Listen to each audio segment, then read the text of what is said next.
The next question is, what is the purpose of the book of Revelation? Right? Now, when you say the book of Revelation, a lot of people I have known throughout my time in the church, they go, oh, hearing messages about prophecy upsets them. And because you can preach prophecy the wrong way. You can say, let me tell you for sure that in 1975 Christ will return. Oops. Oh, wait. What year is it? All right, forget that. Forget I said anything about that. But a lot of people went there, right? I'd read 1975 in prophecy and woo, things are going to happen in 1975, and it's 1974 now. Watch out, right? Well, you can mistreat the topic of prophecy, right? But I got up here, why read it? Why read the book of Revelation? Because Jesus wants you to read the book of Revelation. Revelation 1:3, blessed is he, blessed, right? Okay, that's not a 21st century word, right? What's another way of saying blessed? Happy. Happy! What else? Abundant understanding. What else? Favored. Favored. Okay. In great shape. There, that's a good Australian. You're going to be in great shape, right? Okay, so Jesus is saying, Revelation 1:3, you're going to be in great shape are those who reads and those who hear the words of this prophecy, and so you've got to read it, you've got to hear it, okay, and keep those things that are written in it. And that word keep there means hold fast. It means observe. In the Greek, it says to guard by keeping an eye on it, to make note, to fulfill the commandment, to hold fast, to observe. So it doesn't just mean keep a plaque of the 10 Commandments on the wall. We're keeping the 10 Commandments on the wall. No, you could be keeping them in your life. You've got to be practicing, you've got to be executing them in the way you live your life. So from start to finish, Jesus uses the book of Revelation to say, we will be blessed greatly if we keep the words of that book. Hence, why read it? So we can be blessed, so we can be in great shape, so we can understand. Now, immediately a lot of us are thinking, well, I don't understand what the seven thunders said, and I don't understand when the fourth trumpet is finished and the fifth trumpet, which is the first woe, when is that? What year will that be? I don't understand. So there's more questions of I don't understand in the book of Revelation than there are, well, I clearly understand this, this, and this, right? But that doesn't mean you shouldn't read it at all. And Jesus is saying, blessed if you are familiar with the book of Revelation. So, and it's our future. It's what's happening out ahead of us before it happens. And when it happens, we should go, oh, that's what that is. I've been reading the book of Revelation. That just happened in the news. These two are the same thing. Now, since they haven't happened yet, it's like you can't go, see, there it is, right?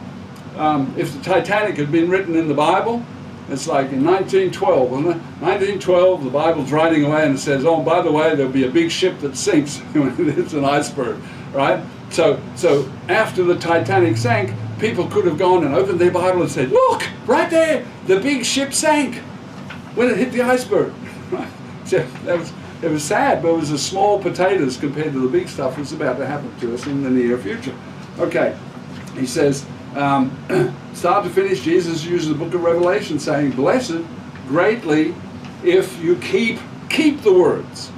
Okay, you not only got to read them, got to sort of remember certain segments, but you've got to keep them. You've got to, like I said earlier, when the mark of the beast is being handed out, you've got to keep what he said. You've got to go, okay, I know what this is. This is the mark of the beast. And everybody else has taken the mark of the beast, and besides, I won't be able to buy and sell if I don't have the mark of the beast. So, boy, it just seems logical that God would want me to take the mark of the beast. No. Because we remember what he said. Do not, under any circumstance, or you will suffer the wrath of God. Don't do it. So that, at least that little piece of scripture you've got to have, solidly in your brain. So he says, Revelation 22, last chapter of the book of Revelation, verse 7. So we started in chapter 1, verse 3.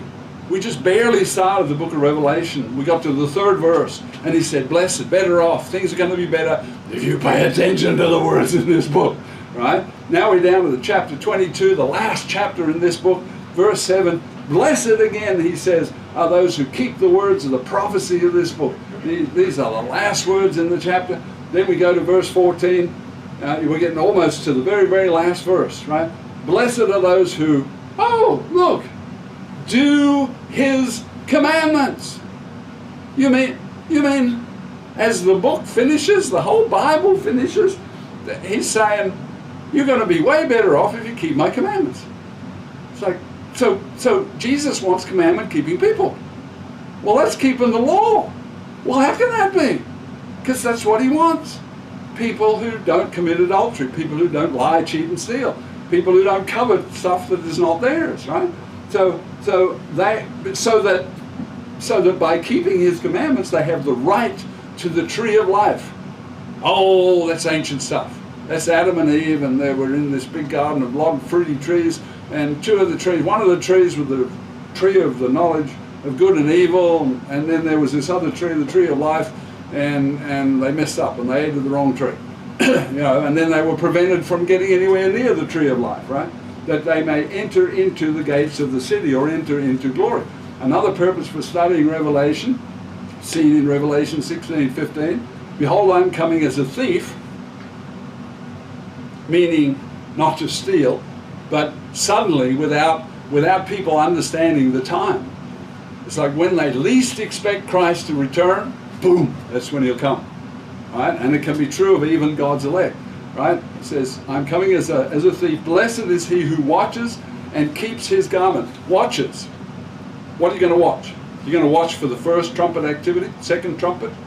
Second trumpet is a third of the ships in the sea are destroyed, a third of the creatures in the sea die, and a third of the sea becomes blood. And when that hits your headlines, when that is on the front page, headline news, when that is on Twitter, all those other things I know nothing about, Facebook and blogs and websites and Fox News, at least I understand Fox News a little bit, right? So when that's a news headline of there's been a massive attack, a third of the ships are destroyed, and not only was it a naval battle where a bunch of ships got destroyed, not just that, but there was, when the ships got destroyed, also the sea creatures that were under the ships in the sea, they died. Two great events. And not only just the two great events, but the third great event, which is the sea turned to blood. Now, how many times is that going to happen in history? Only once. When it happens, are you going to be able to turn in your Bible to the second trumpet and go, that's it? That was the second trumpet right there. Show your friends. Hey, open your Bibles. Look, right there. A third of the sea, a third. Boom, it just happened. That was the second trumpet. What else can you tell me about the book of Revelation? They're going to look to you because you knew where to look. You're going to know stuff about the Bible they didn't know, right? So, verse 15 of Revelation 16, blessed is he who watches and keeps his garments. All right, we've all got a wardrobe, and we get our suits, take them to the dry cleaners, and we wash our clothes, and we take care of our clothing to some degree, whatever, right? Blessed is he who keeps his garments, lest he walk naked and they see his shame. Now, we're in a world where some people walk naked in New York City and they're shameless. But in most cases, most of us don't want to walk naked anywhere, out in public. I don't mind walking around the shower or the bathroom, but I don't want to do it in public. It's just not my thing, right? So Jesus uses Revelation to focus us on spiritual garments. Well, what's that? Well, read what he says and ask him for help in understanding it. Revelation 3:4. You have a few names in the Sardis church who have not defiled their garments. Their garments are not filthy. They shall walk with me in white, clean white, like the bride of Christ, for they are worthy. Verse 5. He who overcomes shall be clothed in white garments. What color are the garments Jesus is riding on when he's coming down on the horse? White. Shimmering white. Right. Bright white light, like from fluorescence. Right. Because the sun kind of looks yellow on some days, right? But it's actually white light because it's all the light spectrums together. So they walk with me in white, for they are worthy. He who overcomes will be clothed in white garments, and I will not blot out of his name out of the book of life. So endless glory in a spirit being body. Verse 18 of Revelation 3. I counsel of you, says Jesus to the Laodicean church, I tell you people in Laodicea, buy from me white garments. Because you think you're rich and you're not. You think you're clothed and you're naked. Right? Buy from me white garments that you may be clothed, and that the shame of your nakedness, spiritual nakedness, and that'd be an interesting study to do sometime. What on earth is spiritual nakedness? It's in the book. We can look up the scriptures and try to understand it better. That the shame of your nakedness spiritually will not be revealed. So Jesus is urging us to be dressed for success. Right? He says, buy of me white garments.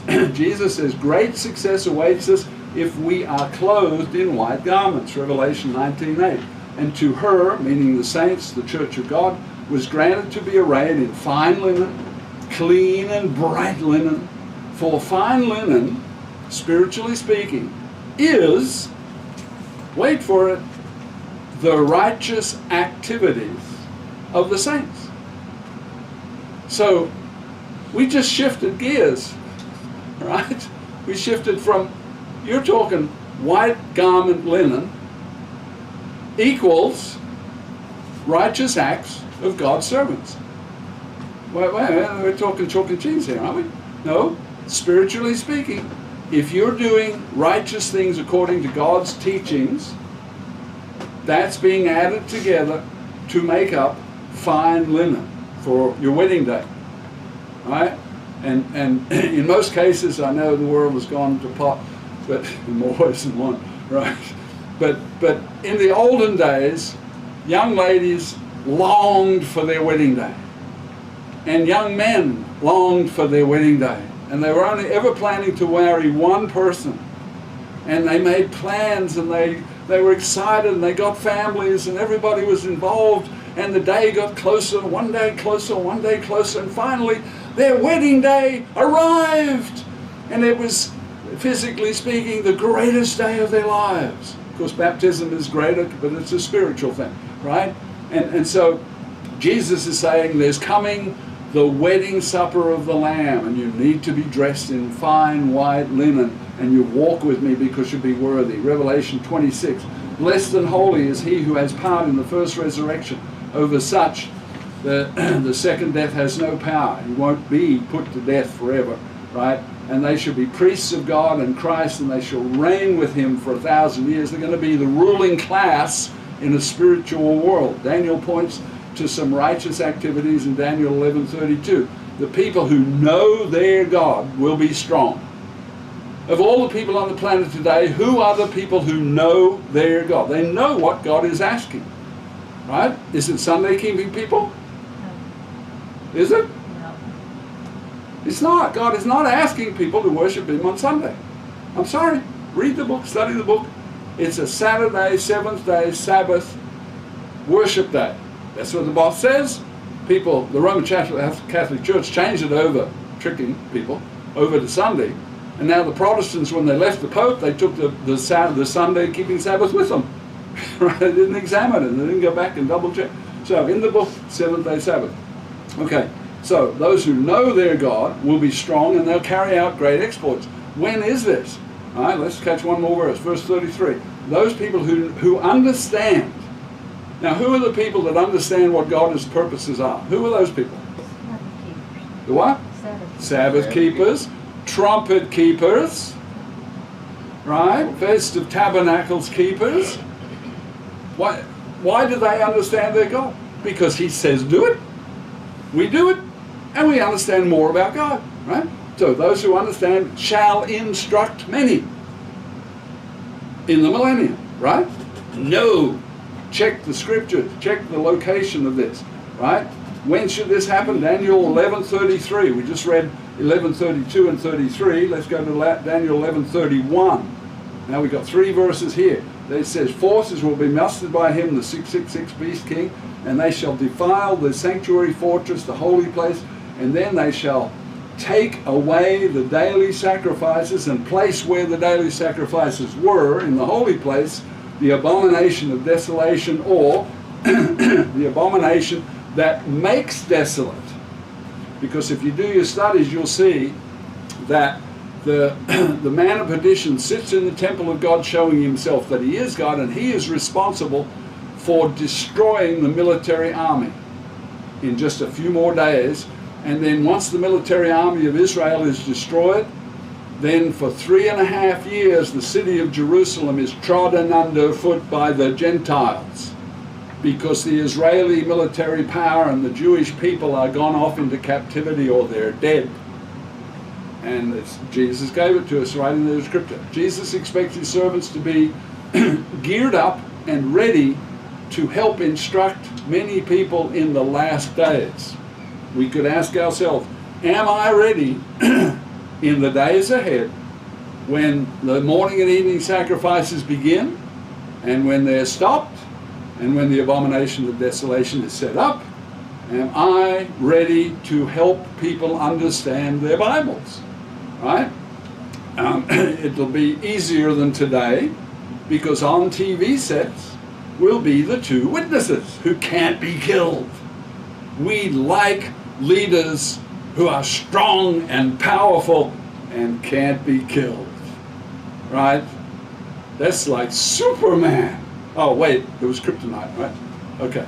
This would be like Superman with no kryptonite. Can't be killed. Right? 2 witnesses on TV. And what will they preach? This gospel.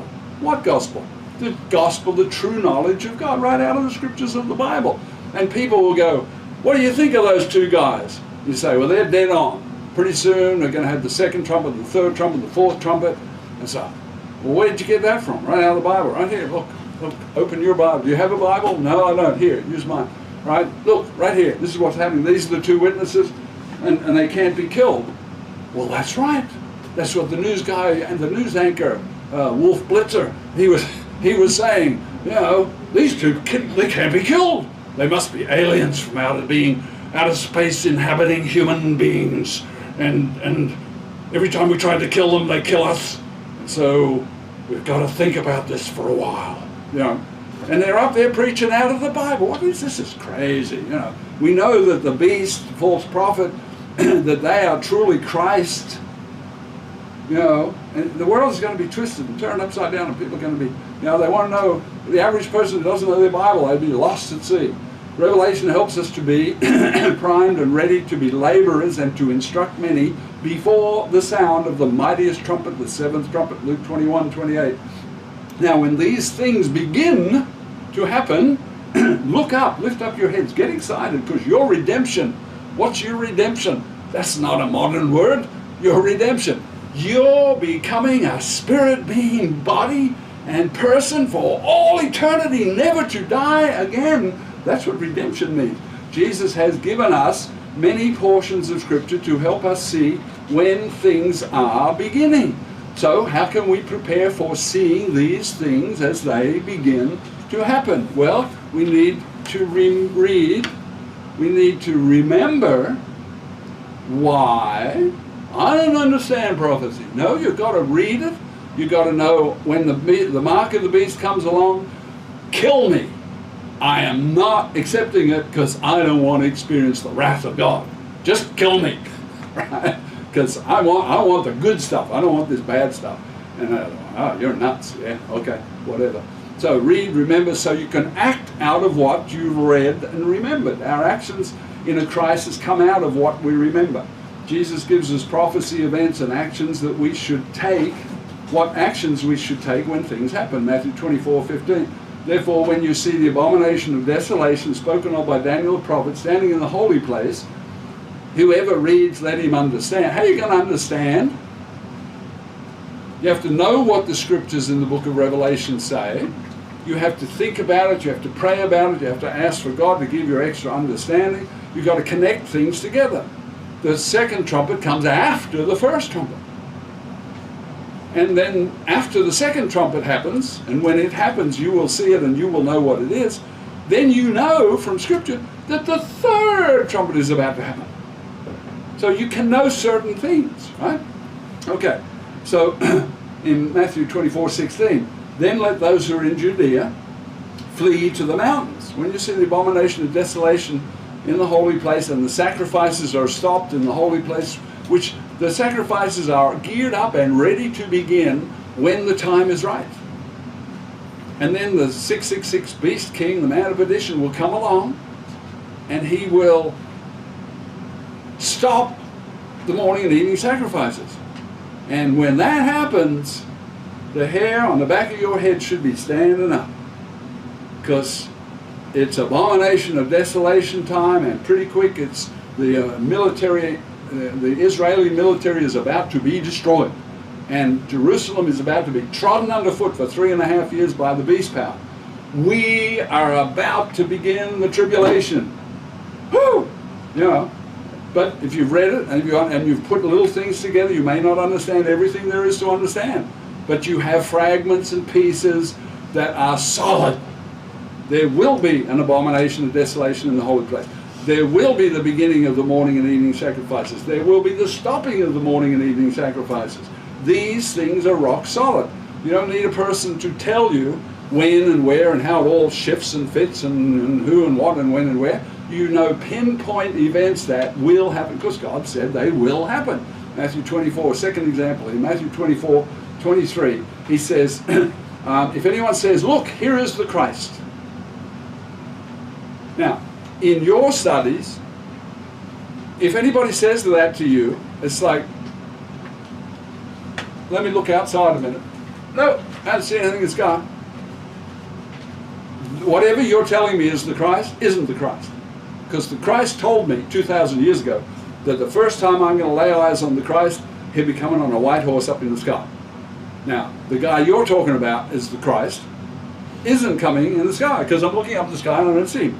And you're saying he's out here in the desert, whatever, and Jesus says, do not believe it, don't go and look, don't be involved in it in any way. Verse 24, Matthew, false Christs and prophets will arise and show great signs and wonders to deceive, if possible, even the elect. And guess what? Elect Church of God members are already being deceived without any signs and wonders. Back in the old days, how long ago was it now? Anyhow, back then, the pastor general stood up and he told everybody, you don't have to keep the Sabbath, and you don't have to keep the holy days, and you don't have to, you can go back and eat shrimp and stuff now. And were those elect, was it possible for those elect to be deceived? Yes. Yes, absolutely yes, right? With no signs and wonders.